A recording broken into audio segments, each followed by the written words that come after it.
Témoignage du sorcier voleur. Bien-aimé, quand j'ai rencontré le diable pour la première fois, il m'a dit que je ne devrais plus jamais dormir. Aujourd'hui les chrétiens souffrent parce qu'ils aiment dormir lourdement comme les gens du monde, et pourtant, même le Seigneur Jésus priait la nuit. Un chrétien qui a un style de vie de prière nocturne sera victorieux, et il sera vainqueur durant le jour. Il faut comprendre que les démons et les sorcières ne dorment pas la nuit. Quand les gens dorment, ils sont en pleine opération, et l'implication et les conséquences de leur activité nocturne se manifestent pendant la journée.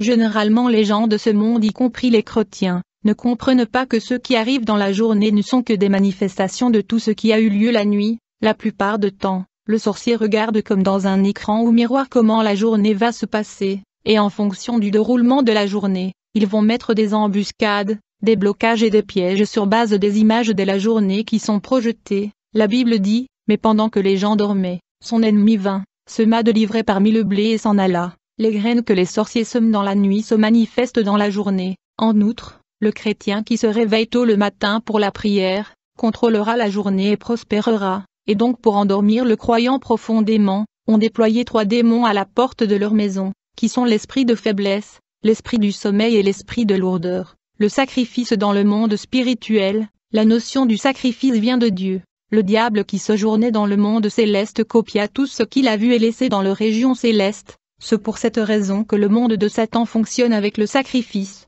Pour monter et graviter les niveaux dans le monde spirituel, il faudra offrir de sacrifices. Que ça soit dans le royaume de Satan ou de Dieu, l'une des commandements de Satan que nous étions supposés observer, stipulait que nous ne devrions pas permettre aux chrétiens de servir leur Dieu avec leurs biens, autrement ils seront bénis et ils seront grands, car il est dangereux quand un chrétien mélange la prière et le sacrifice de l'offrande. Dans la Bible, quand Noé offra un sacrifice qui plut à Dieu, ce dernier parla et conclut une nouvelle alliance avec lui. La Bible dit, Noé bâtit un autel à l'Éternel, il prit de toutes les bêtes pures et de tous les oiseaux purs, et il offrit des holocaustes sur l'autel.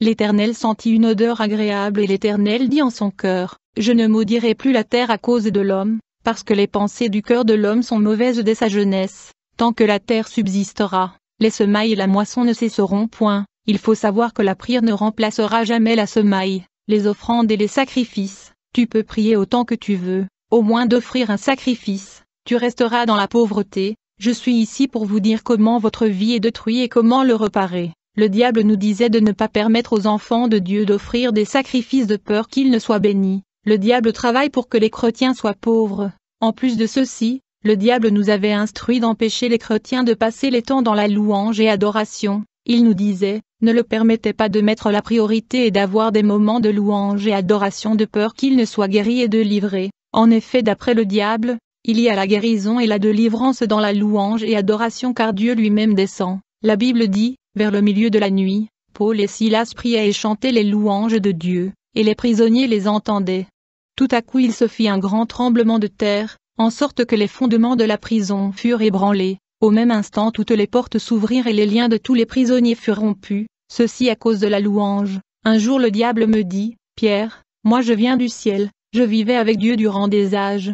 Je connais Dieu plus que les chrétiens, je vous dis que si vous laissez les chrétiens appliquer les principes bibliques de semence ils seront épanouis. En effet, la croix de leur maître est l'addition, et quand cette croix est penchée, du coup il devient le signe de la multiplication. Ceux-ci sont les 2 systèmes de Dieu, il ne travaille pas avec la soustraction et la division, donc un chrétien qui marche avec Dieu est supposé se multiplier et expérimenter l'addition. Chapitre 1, mon initiation à l'occultisme. Le tout a commencé lors de la mort de mon papa dans les années 64 pendant la rébellion de Moulélé. Je n'avais que 6 ans lorsque mon père mourut. À la suite de la mort de mon père, la famille était frappée par une pauvreté extrême. Ma mère devait souvent sortir la nuit pendant que les gens sont en train de dormir, pour aller voler les légumes, les maniocs et les bétails des villageois dans le champ afin de nous nourrir. Une de ce jour mon frère qui vivait à Kisangani entreprit de nous emmener de la ville de Kindu à Kisangani, étant donné que j'étais très intelligent. Il voulait que nous puissions lui rejoindre où il vivait dans la commune de Kabondo à Kisangani. Mon frère qui était chef comptable de la banque de Kinshasa, a estimé que j'étais surdoué, et la pauvreté ne devrait pas servir de prétexte pour bloquer mes études. Ce dernier m'enrôla dans un institut populaire et local. J'étais toujours le premier de la classe, et cela a occasionné la rancune de mes collègues. Un jour en 1977 je suis revenu de l'école, et le soir dans la nuit alors que j'ai dormi j'ai perdu mon sommeil. J'ai tenté de dormir. Du coup j'ai vu mon père qui est mort depuis 1964 apparaître. Aussitôt qu'il est apparu il me dit, « Pierre, depuis ma mort ma famille souffre, je voudrais que tu sois riche pour que tu puisses prendre soin de ma famille, car depuis ma mort ma famille souffre, mais je veux que tu sois plus riche le plus vite que possible afin que tu t'occupes de la famille, raison pour laquelle je suis venu te rendre riche, tu seras prospère, et les grands hommes de ce pays viendront se prosterner devant toi. » Puis mon papa me dit, « Pierre regarde derrière moi. » Dès que j'ai regardé derrière mon père, du coup j'ai vu 3 hommes blancs qui étaient habillés en vêtements blancs. Mon père me dit, « Les 3 hommes blancs que tu vois derrière moi sont venus te rendre riche, à condition que tu abandonnes tes études car la famille ne peut pas attendre jusqu'à ce que tu finisses tes études car ils souffrent énormément. Donc j'ai amené ces gens qui peuvent te rendre riche. » Puis soudainement mon père et ces hommes blancs ont disparu. J'étais sur le point d'aller informer les autres membres de la famille sur cette apparition de mon père. Soudainement j'ai entendu une voix me dire, « Pierre, tu ne peux révéler ces affaires d'argent aux autres, tu gardes ce secret pour toi jusqu'à ce que tu obtiens cet argent. » Le matin j'ai oublié les instructions de mon père de ne pas aller à l'école, et donc je me suis levé et je suis allé à l'école. C'était quand je suis arrivé à l'école que j'ai perdu la tête, et j'ai commencé à raconter n'importe quoi et perturber mes collègues. Ces derniers ont remarqué qu'il y avait quelque chose qui n'allait pas avec moi, et comme j'avais perdu la tête, finalement ils m'ont saisi et ils m'ont enchaîné. Enfin ils m'ont ramené à la maison, et dès que nous sommes arrivés à la maison, tout à coup, la folie me quitta et j'ai pu récupérer ma mémoire. Aussitôt, ma mère me dit, « Pierre, le matin tu es sorti et tu allais à l'école normalement, mais pourquoi es-tu revenu avec des chaînes sur ton corps ?» Immédiatement je me suis souvenu de l'expérience de l'apparition de mon père la nuit. Sans tarder, je parla à ma mère de l'apparition de mon père et du 3 hommes occidentaux. Dès que ma famille ont entendu parler de l'apparition de mon père, j'ai remarqué qu'ils s'étaient remplis de joie et de curiosité. Ils étaient excités parce que papa était la colonne vertébrale de la famille, et sa mort avait eu des répercussions profondes et avait plongé la famille dans la pauvreté insupportable. Ma famille était tellement dans la pauvreté extrême qu'ils demandaient même son retour, car la souffrance était intense. Ce jour-là même pendant la nuit, alors que je dormais, j'ai senti mes joues se refroidir, comme si quelqu'un avait mis un verre d'eau froide sur mes joues. Quand je me suis réveillé, j'ai vu un homme blanc assis sur mon lit. Il avait posé sa main sur mes joues. Quand j'ai regardé attentivement, j'ai remarqué que cet homme blanc n'avait pas de tête. J'ai crié au secours. En raison de ceci tout le monde s'est réveillé dans la maison et ils sont venus dans ma chambre pour savoir ce qui n'allait pas. Dès qu'ils sont entrés, ils m'ont demandé ce qui n'allait pas. Je leur ai dit, « Comment pouvez-vous me poser cette question? Ne voyez-vous pas cet homme blanc qui sans tête et qui est assis sur mon lit ?» La famille était étonnée d'entendre ceci, car ils ne voyaient pas cet homme blanc qui n'avait pas de tête. Mon frère aîné qui était un homme de combat a commencé à insulter et menacer l'homme qu'il ne voyait pas. Le jour suivant j'ai décidé de dormir plus tôt afin d'éviter cet homme sans tête, mais dès que je me suis étendu pour dormir, du coup j'ai entendu quelqu'un ouvrir la porte. Immédiatement j'ai vu une femme blanche entrer dans la maison. Aussitôt qu'elle est entrée, j'ai remarqué qu'elle avait beaucoup de cheveux. Quand cette femme blanche est entrée dans la maison, elle frappa la lampe qui éclairait la maison. Ceci tomba par terre. En conséquence la maison était plongée dans l'obscurité. Dès que ma fiancée a vu qu'il y avait l'obscurité dans la maison, elle se dirigea vers le salon pour tenter d'allumer la lampe. À ce moment même, alors qu'elle se déplaçait dans l'obscurité qui remplissait la maison, soudainement la femme blanche la saisit au cou. Ce dernier pensait que j'étais celui qui la tenait au cou, quand je voulais lui dire que je n'étais pas la personne qui la tenait au cou. Du coup j'ai réalisé que j'avais perdu la parole et je ne pouvais plus parler. J'étais comme paralysée, je ne pouvais pas bouger une partie de mon corps. Pendant ce temps, ma fiancée continua de crier et de me demander de relâcher son cou. Elle a alors essayé de toucher la personne qui la tenait. C'est ainsi qu'elle a réalisé que la personne qui la tenait n'avait pas de corps physique, sauf la main. Plus tard la femme blanche relâcha son cou et vint à moi. Quand elle est venue vers moi, elle s'est assise sur mon lit. Du coup mon lit se brisa en 2 morceaux. Le bruit de ce cassir était tel que ma mère et les autres membres de ma famille se sont réveillés. Ils nous rejoignirent. Il nous demanda ce qui s'était passé. Ma famille était dans la confusion. Plus tard, ils se sont reniés et ont conclu que j'avais recouru à la magie. Ils se dirent que je voulais sacrifier quelqu'un dans la famille mais ça n'a pas marché. Et ces manifestations paranormales étaient les conséquences. Frère, il faut savoir que chaque jour la nuit le démon parcourt les rues, les avenues du monde. Certains de ces démons parcourent la terre physiquement, ils sont bien habillés. Ainsi, la nuit il y a des hommes et des femmes qui sillonnent les hôtels au standing et les bars pour coucher avec les humains et capturer leur étoile. En outre, Étant donné que ces manifestations paranormales se poursuivaient dans la maison, ma famille entreprit de recourir aux marabouts, qui sont venus afin de tenter de capturer cet esprit sans tête et la sirène qui troublait la paix dans la maison. Une fois que ces marabouts sont arrivés, ils se sont lancés dans de cérémonies et rituels afin de déloger et chasser l'homme blanc qui était sans tête et la sirène. Ils ont combattu cet esprit pour le chasser de la maison, et pourtant mes yeux voyaient cet esprit sans tête dans ma chambre. Il n'était pas dérangé par les rituels de ce marabout. À la fin ces marabouts n'étaient pas à mesure de chasser cet esprit. Étant donné que cet esprit sans tête le résistait, ils ont décidé d'abandonner ce combat de peur de subir le contre-attaque de cet esprit. Ils ont estimé que cet esprit était supérieur et ils redoutaient une action contre eux de la part de cet esprit. Finalement ils ont décidé d'abandonner par crainte de représailles. À la fin, le monde satanique m'envoya de l'argent mystique dans la toilette, comme annoncé par mon papa. Dans la mesure où nous étions étranglés par la pauvreté, j'ai pris cet argent satanique et je les ai utilisés. Ce fut de cette façon que je me suis retrouvé dans le monde satanique. En effet, le diable envoya des sirènes du monde invisible qui me transporta dans le monde parallèle, où je fus initié à l'occultisme. Depuis ce jour, une fois que je rencontre une personne, j'ouvre MQ Vision spirituelle afin de déterminer si l'individu a la marque de Dieu sur son front ou pas. Ceux qui appartiennent à Christ ont la marque de Christ sur leur front. Quand je faisais la guerre aux chrétiens, j'avais l'habitude de voir le garde-corps que Dieu a placé autour de chrétiens. Tout chrétien né de nouveau a 2 gardes du corps à ses côtés. Ces gardes du corps angéliques sont souvent en uniforme militaire semblable à celui de l'armée terrestre et conventionnelle, mais ces soldats angéliques sont très grands et très robustes. Ils ne laissent jamais les enfants de Dieu et ils le suivent continuellement. Chapitre 2 La capture des étoiles. Frères, le diable a ciblé les hommes et les femmes qui ont la marque de Dieu et la promesse de Dieu. Bien-aimés, vous devez comprendre que la guerre que le diable est en train de perpétrer contre votre vie n'a pas commencé à l'âge adulte mais plutôt depuis le ventre de votre mère. En effet, alors que nous étions encore dans le sein maternel,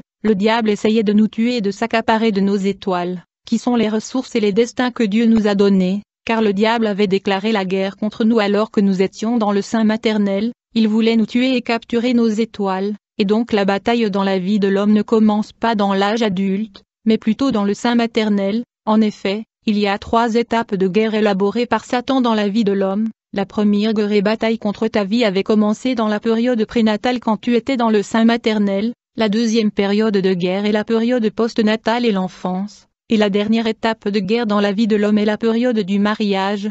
Si Satan ne peut pas te détruire dans le sein maternel par le fausse couche, il va attendre l'enfance. Ainsi de nombreux nourrissons sont dérangés par diverses maladies envoyées par le diable pour interrompre leur vie et capturer leur étoile. Quand vous remarquez que votre enfance est caractérisée par la maladie, il est fort possible que vous avez une étoile éclatant et un aura fort. Si le diable ne peut pas te détruire durant l'enfance pour voler ton aura, il va attendre la période adulte et le mariage. C'est alors qu'il va recourir au rapport sexuel illicite et illégal pour capturer ton étoile. Nombreux sont ceux qui ont compromis et détruit leur vue à cause de la perversion sexuelle. Le sexe est la stratégie par excellence que Satan utilise pour neutraliser l'étoile et le destin des hommes et des femmes. Joseph avait une étoile qui brillait plus que celle de ses frères. Il était destiné à la grandeur et à gouverner. C'est ainsi que Satan déploya la femme de Potiphar pour lui séduire afin de neutraliser son destin et capturer son étoile. Alors, dès que je commençais à travailler pour le diable, ce dernier m'a instruit de localiser les étoiles des hommes et des femmes afin de le capturer. Au fond, chaque jour le matin, je me levais trop tôt. Je plaçais des produits mystiques sur mes yeux, sur mes narines et les oreilles afin d'être à mesure de détecter et localiser dans les voisinages les dames nouvellement enceintes. Ces produits dont je mettais sur mes yeux, mes oreilles et narines me permettaient de détecter des grossesses précoces. Je veux dire, aussitôt qu'une femme dans le quartier devenait enceinte, bien avant qu'elle sache qu'elle est enceinte, j'étais le premier à le savoir grâce aux produits mystiques sur mes narines. Je pouvais sentir l'odeur d'une grossesse précoce, ainsi je pouvais détecter la grossesse avant même que l'homme et la femme ne sachent qu'ils attendent un bébé. Au bout du compte, je pouvais détecter qu'une demoiselle est enceinte le jour même où elle a eu contact sexuel avec son partenaire. Étant donné que j'étais chasseur des étoiles, je me rendais dans les places publiques, dans les rues, le marché comme les arrondissements pour localiser les femmes nouvellement enceintes. Je découvrais de femmes qui étaient nouvellement enceintes alors qu'elles n'étaient même pas au courant de leur grossesse. Aussitôt que je découvre qu'une femme est enceinte, grâce à la prière incantatoire je pouvais obtenir des informations sur la femme enceinte. Et une fois que j'obtiens des informations sur la femme nouvellement enceinte, La nuit lors de nos rassemblements nocturnes j'informais la hiérarchie qu'une femme spécifique dans un quartier spécifique était tombée enceinte. En fait, tous les jours de minuit à 3 heures il y a un rassemblement de sorciers. Sur base de ce fait je conseillerais aux chrétiens de prier à cette heure. Une fois que nos rapports est déposé sur la femme nouvellement enceinte, le dieu de ce monde Satan recommandait des enquêtes et des calculs afin de déterminer à quel point l'étoile du bébé dans l'utérus de la femme enceinte allait briller. À chaque fois qu'une femme est enceinte, une enquête et investigation étaient lancées, d'une part pour déterminer l'identité du bébé qui va naître, d'autre part pour connaître l'intensité de son étoile, et afin pour tenter de capturer son étoile dans le cas il est plus radieux et éclatant. C'est ainsi que le mage venu de l'Est ont pu déterminer l'identité et la royauté de Jésus-Christ. Il faut savoir qu'avant la naissance de Jésus-Christ le monde de Satan a dû mener des investigations sur son étoile pendant 600 ans. La Bible dit, Jésus étant né à Bethléem en Judée, au temps du roi Hérode, voici des mages d'Orient arrivèrent à Jérusalem et dirent, où est le roi des Juifs qui vient de naître? Car nous avons vu son étoile en Orient, et nous sommes venus pour l'adorer. Le roi Hérode ayant appris cela fut troublé et tout Jérusalem avec lui. Par ailleurs, l'enquête et les investigations que nous menions sur le bébé qui va naître, consistaient au préalable à connaître le nom de mère de l'enfant. C'était grâce à la date de naissance et le nom de la maman que nous effectuons de calculs, pour déterminer à quel point l'étoile de l'enfant qui va naître allait briller. Donc ce calcul nous permettait de déterminer l'intensité de l'étoile du bébé qui va naître, si son aura sera fort ou faible. L'identité du bébé qui devait naître était également révélée grâce à ce calcul. Bien-aimés, avant même que vous n'ayez pénétré dans le ventre de votre mère, Dieu avait déjà préparé votre vie et ce que vous deviendrez, l'endroit où vous allez vivre, le partenaire que vous allez épouser et le type de source de revenus que vous êtes supposé avoir. Si l'investigation et le calcul indiquent que votre étoile est brillante, Satan mettait en place de contre-mesures afin de vous empêcher de devenir ce que Dieu a tracé pour vous. En gros, il y a des gens qui sont supposés être la pierre angulaire de leur famille et des grandes personnes.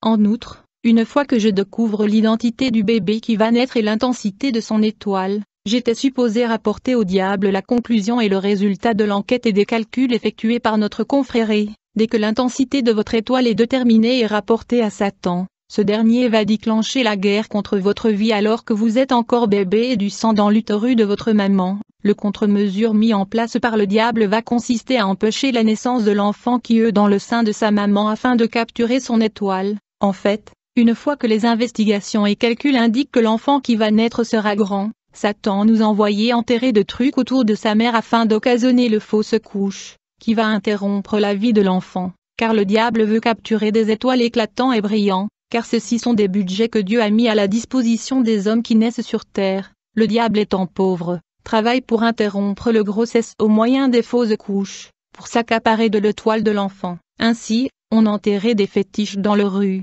pour causer des fausses couches et capturer les étoiles des enfants qui sont encore dans le ventre de leur maman. Notre obligation consistait à tuer le bébé et prendre contrôle de son étoile qui est la richesse que Dieu lui a donnée. Pendant la grossesse de la mère, nous nous battions par tous les moyens pour tuer le bébé afin de voler son étoile. Nous devons comprendre que le royaume des ténèbres est souvent le premier à savoir quand une femme est enceinte. Cela alors que l'homme et la femme qui ont eu des relations sexuelles n'ont pas encore remarqué la grossesse. Mais cependant, dans cette guerre contre les grossesses précoces, nous sommes arrivés à réaliser que Dieu protégeait des bébés, car ils ont des destins et des missions sur la terre. Au cas où nous n'arrivons pas à arrêter la naissance du bébé, le diable nous commandait de passer à la seconde étape de guerre, qui est l'enfance. Lorsque l'enfant qui vient de naître est destiné à la grandeur, vous allez remarquer que le nourrisson est confronté et menacé par des maladies chroniques déployées par Satan pour mettre un terme à sa vie et capturer son étoile. Nombreux sont des gens qui ont eu un enfance caractérisé par des maladies de toutes sortes.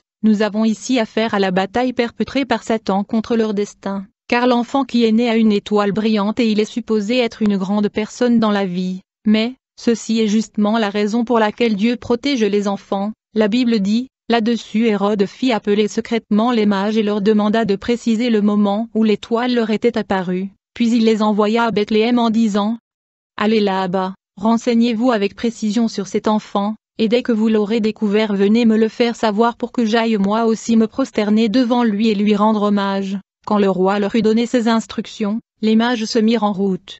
Et voici que l'étoile qu'ils avaient vue en Orient se mit à les précéder jusqu'à ce qu'elle soit parvenue au-dessus de la maison où se trouvait le petit enfant. En revoyant l'étoile les mages furent transportés de joie, Ils entrèrent dans la maison et virent l'enfant avec Marie sa mère. Ils se prosternèrent devant lui et l'adorèrent. Puis ils ouvrirent leur coffret et lui offrirent en présent de l'or, de l'encens et de la myrrhe. La nuit suivante, Dieu les avertit par un rêve de ne pas retourner auprès d'Hérode. Ils regagnèrent donc leur pays par un autre chemin. Après leur départ, un ange du Seigneur apparut à Joseph dans un rêve et lui dit, « Lève-toi, prends l'enfant et sa mère, et partez tout de suite en Égypte. Tu y resteras jusqu'à ce que je te dise de revenir, car Hérode ne va pas tarder à faire rechercher l'enfant pour le tuer. » Joseph se leva donc immédiatement et partit dans la nuit, emmenant l'enfant et sa mère pour se réfugier en Égypte. Quand Hérode s'aperçut que les mages avaient déjoué son plan, il devint furieux. Il fit massacrer à Bethléem, et dans son district tout entier, tous les garçons âgés de 2 ans ou moins étaient tués. Ainsi s'accomplit la prédiction de Jérémie, le prophète qui avait annoncé, un cri de détresse monte de Rama, des gémissements et de longs sanglots. C'est Rachel qui pleure ses fils, car ils sont morts. Elle se refuse à toute consolation car ils ne reviendront plus. Alors, au cas où nous ne réussissions pas à tuer l'enfant dans le bas âge, le diable commandait la 3e étape de guerre qui est la période adulte. Une fois que l'enfant devient un adulte, le diable ordonnait à ses agents d'établir les contacts et relations sexuelles avec la cible. En fait, les rapports sexuels sont les moyens par lesquels les étoiles et le destin de plusieurs sont capturés. Beaucoup de gens ont détruit leur vie en ayant des rapports sexuels avec des hommes et des femmes qui étaient à vrai dire des agents sataniques. Bien-aimé, ton étoile est ta destinée, ton étoile est ta richesse et elle est comme la lumière qui éclaire ta vie. Une fois que ton étoile est capturée, il y aura le ténèbre dans ta vie. Quand je pratiquais le maraboutisme, une fois que je vole ton étoile, quand le client venait à moi pour l'argent, le mariage, le succès, je transférais la richesse et les chances qui est dans ton étoile que j'ai volée à mes clients pour répondre à leurs besoins et demandes. Tous les matins je devais oindre mes mains et mes yeux pour voler des étoiles de gens. Une fois que je me suis oint, je veux me mettre à sillonner le voisinage, et dès que je remarque les étoiles éclatant des gens, le moment où je remarque l'intensité de votre étoile, je veux m'empresser de vous saluer en tenant votre main, et je veux engager une fausse conversation déconcertante en vous regardant dans les yeux, afin de voler votre étoile. Nous vivons dans un monde d'échange. Dans cette guerre il y a aussi des gens qui ne connaissent pas le Christ mais sont protégés parce que Dieu sait qu'à un certain point ils viendront à lui. Vous devez prendre note qu'une étoile est quelque chose qui ne peut pas être détruit mais peut être volé et utilisé. Nous pouvons voler votre étoile mais quand vous venez à Christ vous pouvez quand même la reprendre par la prière. Une fois qu'on vole votre étoile, nous le cachions dans des endroits différents, comme sous l'eau, dans la forêt. En outre, si vous rejoignez une église dont le pasteur est dans l'occultisme, votre étoile est en danger. Il y a donc un conflit permanent et une guerre sur la terre entre le force du mal et le force du bien. Et au moment où un chrétien entre dans la distraction et le sommeil, il va enregistrer une perte, un échec, une défaite. Il faut noter que ce sont non seulement les hommes qui ont des étoiles et de destinée, mais aussi de pays. Beaucoup de pays ont été déviés de leur destin. Notre pays est grand dans le domaine spirituel, c'est pourquoi le diable se bat pour l'empêcher d'accomplir sa mission et de jouer son rôle. Le diable travaille pour maintenir l'Église divisée, cela afin d'empêcher le pays de se relever. Par ailleurs, les étoiles des gens diffèrent en termes d'intensité, les étoiles de certaines personnes brillent plus que celles des autres, et le diable travaille pour capturer les étoiles de gens afin de le donner à ceux qui viennent à lui pour la promotion, le succès et la richesse. Quand un sataniste veut devenir plus riche,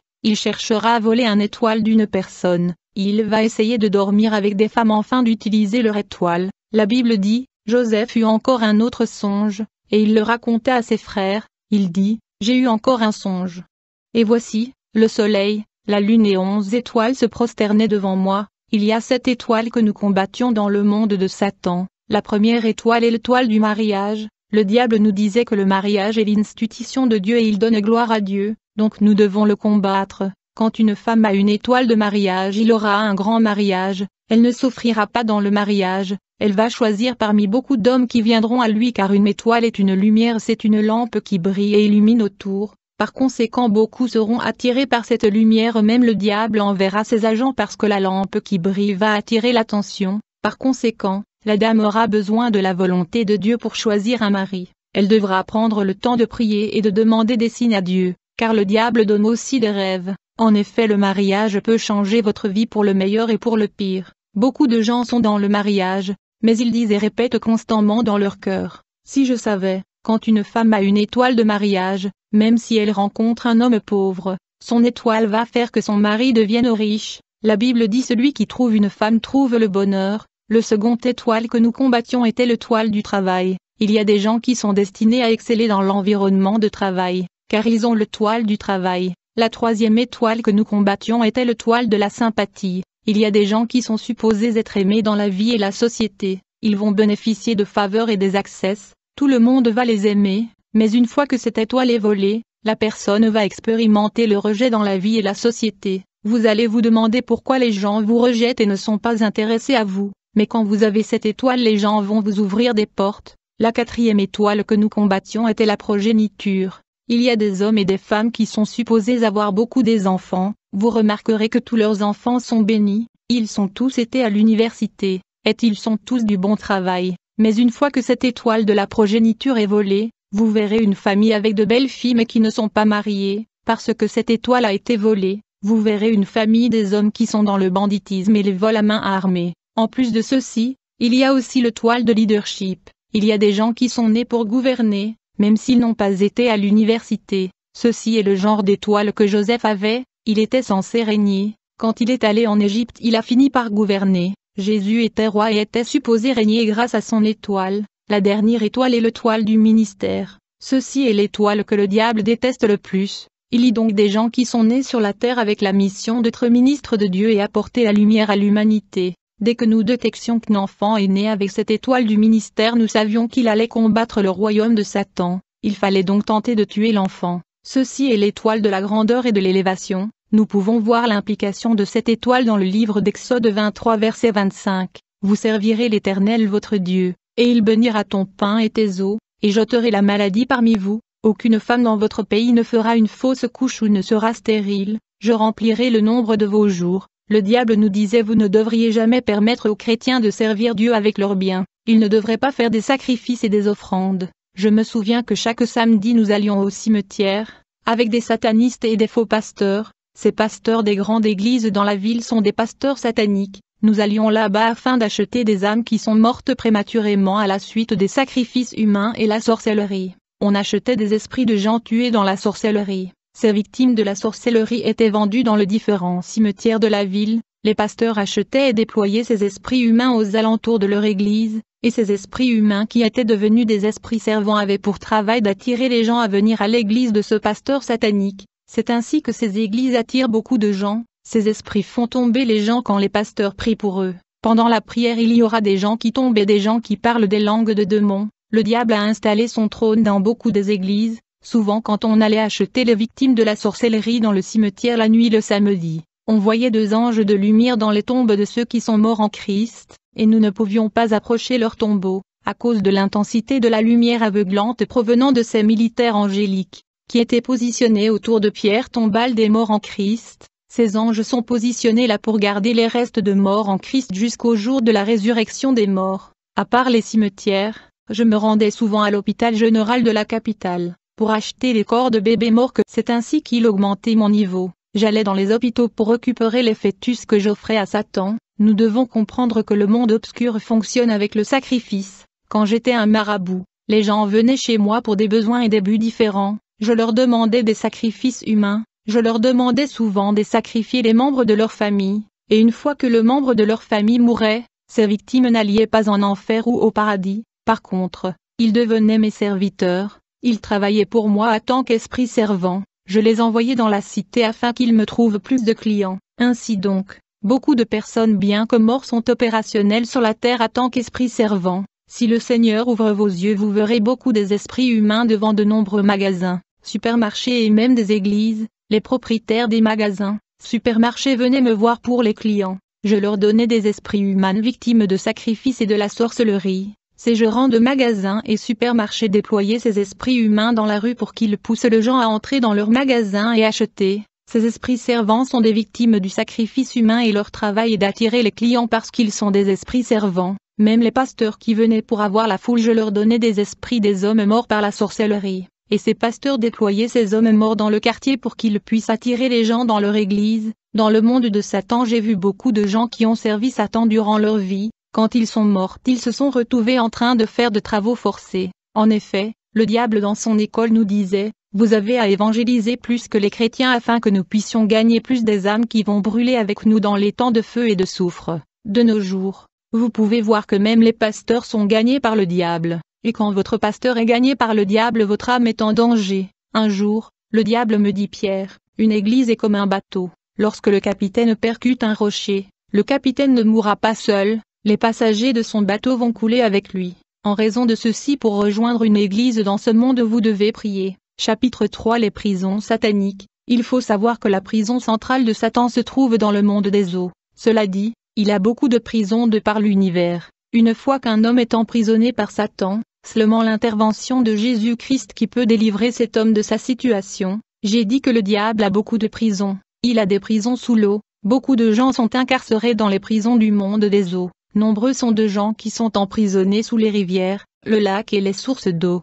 Hier j'ai dit que le diable met les gens dans les égouts ou des canalisations où l'eau sale coule et sont évacués. Il y a des hommes dont les esprits sont emplacés dans les égouts, et une fois que ton esprit est mis là, tu souffriras. En plus de cela, les sorcières placent les gens dans des ronds-points. Quand le diable et les sorcières vous placent dans un rond-point, vous allez tourner à rond dans votre vie. Il y a des gens qui tournent à rond dans leur vie à cause de la manipulation. Ils ont besoin de la délivrance. Les sorciers placent les gens dans le place publique comme les intercessions et les carrefours. La Bible dit, vous me chercherez et vous me trouverez si vous me cherchez de tout votre cœur. Quand jeter sorcières ont emprisonné et placé les esprits de gens dans les poubelles ou les ordures, déchets et immondices sont régulièrement. Une fois que le diable place votre esprit dans une poubelle, les gens vont établir une distance avec vous. Il y aura rejet parce que votre esprit est dans la poubelle où les gens jettent la saleté. Vous aurez une odeur spirituelle qui fera que dans la société les gens vont vous rejeter. Quand le diable et ses sorcières emprisonnent votre esprit dans une poubelle, non seulement vous serez rejeté, vous allez expérimenter l'antipathie et vous serez moins fréquentable et moins accessible aux autres.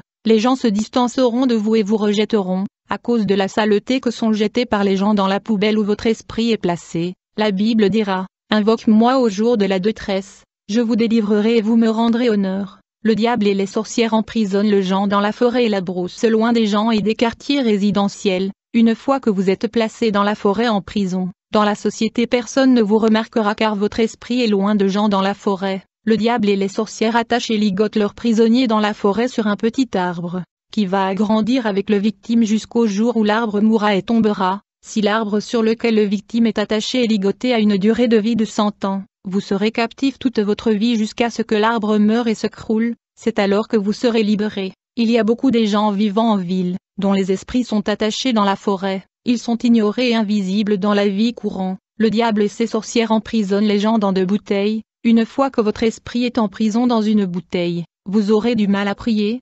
bien-aimé. Si vous ne pouvez prier que pour 20 et 30 minutes, vous devez comprendre que vous êtes en prison dans une bouteille. Vous devrez prier comme un homme fou pour briser la servitude et briser cette bouteille dans laquelle vous êtes emprisonné. Les sorciers mettent les gens dans des casseroles et ils vont couvrir cette casserole, ce qui signifie que vous ne sortirez jamais et vous vous lèverez jamais. Le diable et les sorcières peuvent lier un chrétien ou un homme de Dieu même s'il est prédicateur, ce qui signifie que vous pouvez être prédicateur, vous pouvez être pasteur ou chanteur et être dans une prison spirituelle, et quand les gens sont dans la prison spirituelle ils vont rêver des serpents qui le poursuivent, des soldats qui le poursuivent et des choses étranges. En plus, dans la sorcellerie la toilette est l'une de prisons sataniques où les hommes et les femmes sont liés. Dans une réunion dans le monde parallèle le diable avait instruit les blancs de fabriquer des préservatifs dans son usine personnelle. Il faut savoir que la plupart des préservatifs sont fabriqués par l'usine de Satan, car celui qui est venu avec cette initiative, aucun de ces préservatifs ne sont bons.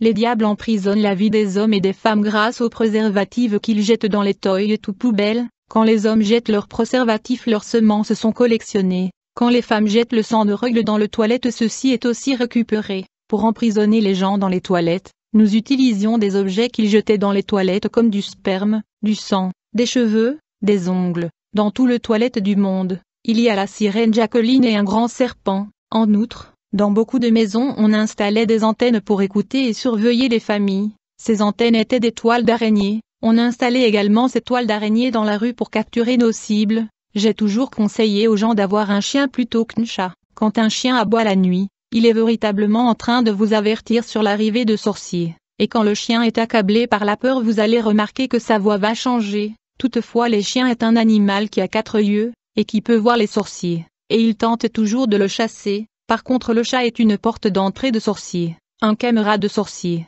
Le chat et le hibou sont des animaux les plus utilisés dans le magie noire. Souvent la nuit je me transformais en chat.